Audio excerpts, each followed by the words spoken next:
السوبر سب كول.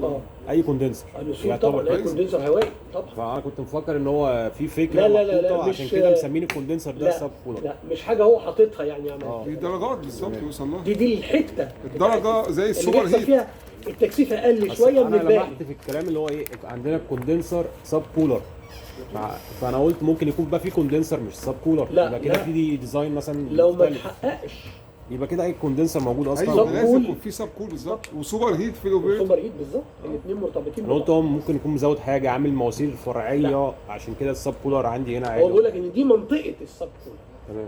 دي المنطقه اللي بيحصل فيها تكثيف اقل، وفي حاجه لكن مش اسمها حاطط حاجه اضافيه يخش عليها الفريون فيسقع اكتر.